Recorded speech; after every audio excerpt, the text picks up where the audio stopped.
Howay. Howay is something a Geordie says, and it's a little like, come on. So, Howay me Ben, I'll get you some sweets, means, come on, my child, I'll get you some sweets. Howay pet, giz a tab, means, come on darling, give me a cigarette. Howay England, come on England, and so on. It's both a word of encouragement and terminology for pleading. God, being the all-wise, knows exactly what that means. I wonder if God ever says Howay to us. I wonder in what way he would use it for you or me. For me, he might say, Howay, Neil, you're going to have to stop getting up so early, you're driving your wife mad. Or, Howay, you can't have a drink on a school night, man. Sometimes you drink too much.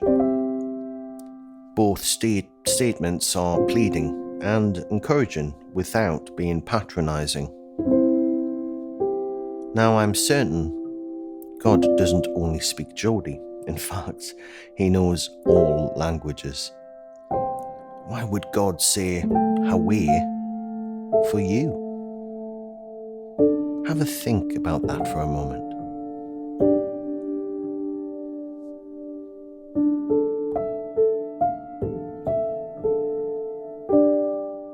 When Jesus protected the prostitute from being stoned and he drew a line in the sand, he sort of said, Howay, don't stone this woman. People in glass houses shouldn't throw stones. When the 5,000 were fed from a small amount of loaves and fishes, he sort of said, Howay, let's make do with what we've got and share it.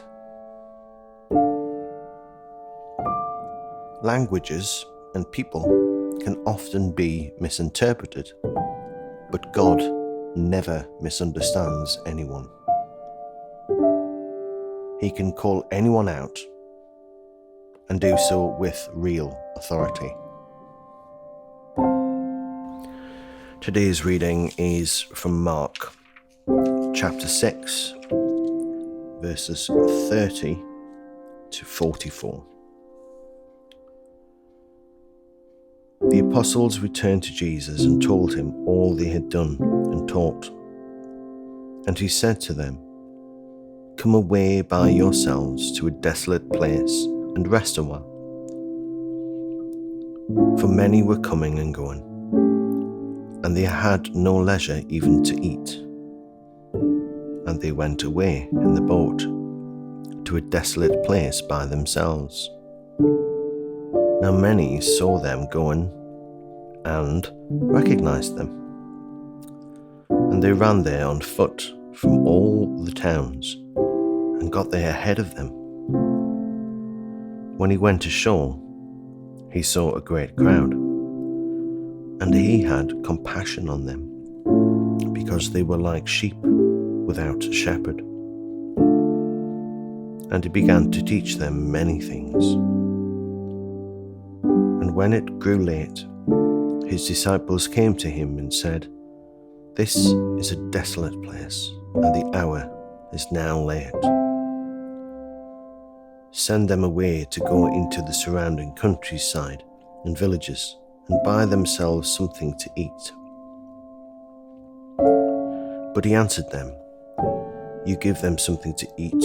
And they said to him, Shall we go and buy 200 denarii worth of bread and give it to them to eat? And he said to them, How many loaves do you have? Go and see. And when they had found out, they said, 5 and 2 fish. Then he commanded them all to sit down in groups on the green grass. So they sat down in groups, by hundreds and by 50s.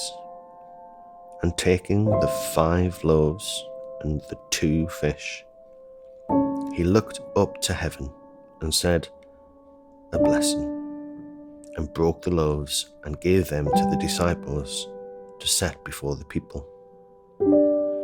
And he divided the 2 fish among them all, and they all ate and were satisfied.